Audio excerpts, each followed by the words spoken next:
With the F1 2024 season just around the corner, my oh my, can I tell you, I am excited for this season. A part of that reason is due to the fact that the 2023 season, although was record breaking for certain people, was amazing for a certain nationality.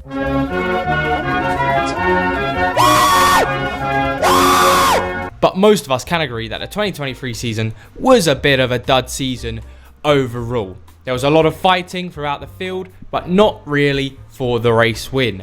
There was only 3 different race winners, and only one time was it not a Red Bull. However, bar the bad things, the reason that 2023 really factors into why 2024 could be an interesting season is A, the regulations are now in full swing. Everyone's got control of their cars like fully. McLaren, we saw the resurgence in 2023. Can they bring a package to rival Red Bull and actually have it ready for Bahrain? I actually believe so. Look how much shit they're posting online. If they come into Bahrain with a shitbox of a car, it's just embarrassing at that point. They literally did a whole revamp of their social media on Instagram. I will say as well, if you haven't seen the new McLaren, here it is now. What a beauty of a car though. I am in love with the livery for 2024. So this better be the car that gets Norris or Piastri their first win. So I really have high hopes of McLaren ready to be a podium contender at least. Don't forget, Red Bull, there's going to be a point where they start to plateau. These regulations, they can only be pushed a certain amount until there are very little gains to be had and the field will bunch up. We saw this in the last regulations on the 2021 season. Red Bull and Mercedes, well, Red Bull caught up to Mercedes and the rest of the field was very bunched up together. Now, on top of this, with the Red Bull plateauing and McLaren resurgence, you've also got Mercedes who have completely reconstructed their whole car bit by bit, a new concept they are adding in. Does this mean they could be good? Very much yes. We know Mercedes are title contenders. We know when they have the car, they don't bottle it. However, it is a new concept, so it'll be interesting to see if they are behind McLaren and Ferrari or if they've got it right and are facing Red Bull. I really do believe that Mercedes with the new concept probably will be behind McLaren and Ferrari at least at the start of the season. And again, don't forget about Ferrari and Aston Martin. Ferrari ended the year amazingly, almost clinching second place in the constructors from Mercedes. And if they just got a bit more lucky with Leclerc, he had such an unlucky season, they would have destroyed Mercedes. Again, don't forget about Aston Martin. They had a bad end to the season. However, they started off well in Bahrain. They could do that again. And also in the last few races, we did see Brazil, they did well. Abu Dhabi, they did all right. So that car still has a bit of performance. So I'm excited to see if they can push for podium contenders at the start of the season again. So there's a lot of things to be excited about from 2023 going into 2024. But there's also a lot more as to why I'm so optimistic for this season. And another one is the driver changes. Now, you must be thinking, Zach, you're fucking crazy. There's been no driver changes. Yes. However, this season will have one of the greatest silly seasons we've had in the past 10 years. I'm going to give you a list. I'm going to go through all of these drivers one by one, saying what I think about what could happen to them. But these are all the drivers who have their contracts ending in 2024. Pierre Gasly, Esteban Ocon, Alex Albon, Logan Sargent, Valtteri Bottas, Zhou Guanyu, Sergio Perez, Daniel Ricciardo, Yuki Tsunoda, Kevin Magnussen, Nico Hülkenberg, Fernando Alonso, and Carlos Sainz. First off, with Pierre Gasly and Esteban Ocon, I can group them together. I have no reason to believe that Alpine will not extend their contracts. I've even said this in my driver ratings videos. I think Alpine have one of the strongest driver lineups. Esteban Ocon and Pierre Gasly are not talked about in my opinion. Also, I feel like they like having this full French thing going on because Alpine is, well, it's technically Renault as well, isn't it? So it wants to be all France, French drivers, French team, and it's working for them. Just get the car right and you have 2 very good drivers in your team. Now, Alex Albon, I know he's attracted a lot of interest from some big teams.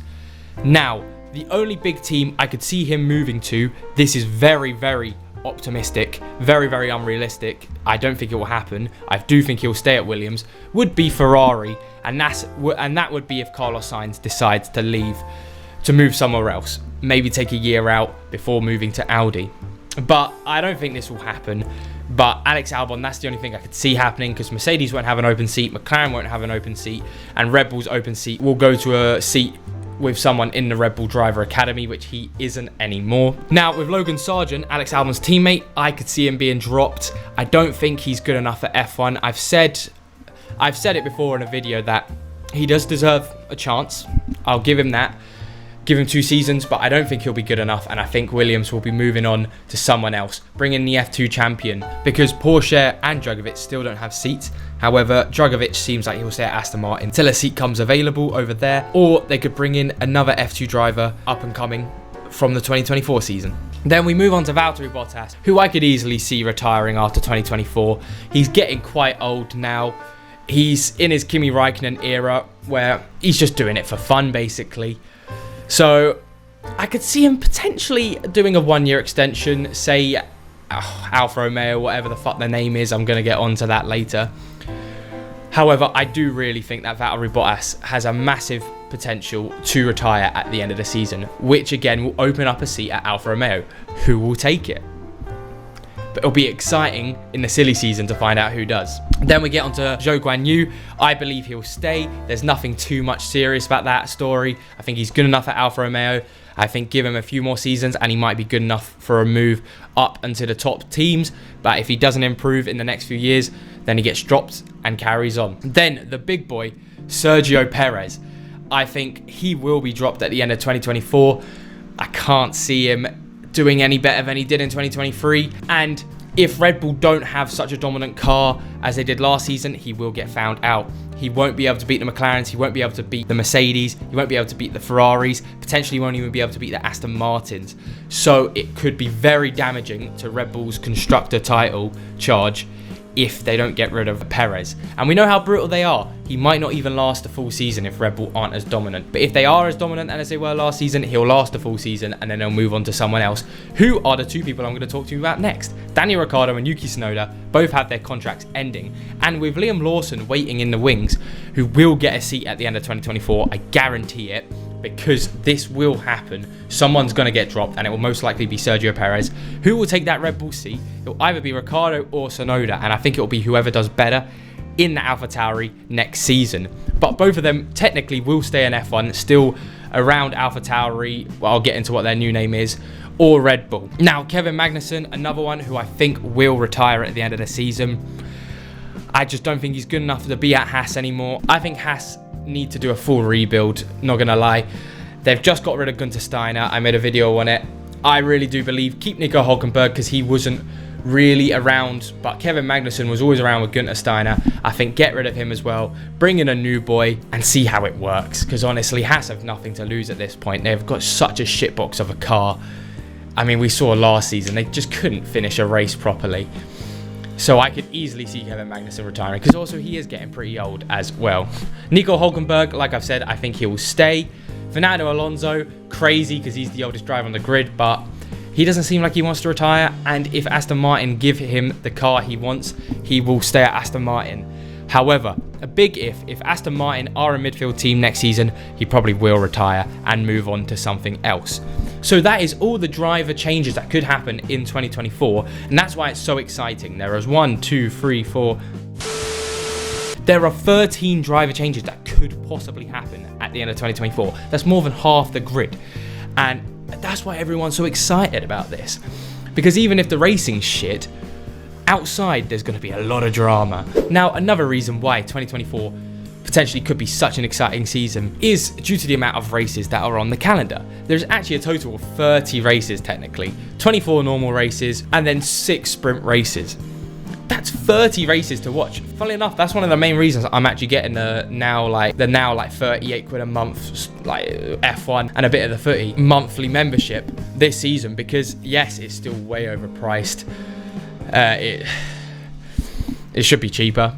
However, I think this season I'm willing to pay for it because there's so much you can get out of it. Like 30 races, I'll take that. It's better than it's ever been for your money. But yeah, literally there are 666 points total, 624 race points available and 48 sprint race points available in the whole season. So Verstappen will be finishing off with 600 points. However, in all seriousness, 676 points really does mean it could be an interesting season. It's going to be high scoring.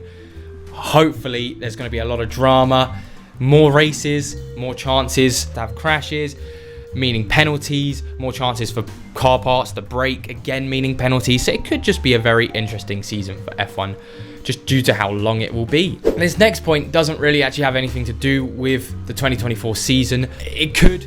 I don't think these teams, however, will actually factor into why this season is going to be so fun. There are two teams changing their names, and that is Alfa Romeo changing to stake F1 team Kick Sauber. Now, I'm not the biggest fan of this, purely because I get gambling gets sponsored on F1 cars. Like, the first one that comes to my mind is Party Casino on the McLaren Halo. I remember first spotting it in Silverstone and thinking, I don't like it being the main sponsor, especially because Stake is a pretty dodgy casino in the sense that it's one of those casinos that pays people online to like put it on YouTube and shit and be like, you should gamble on Stake.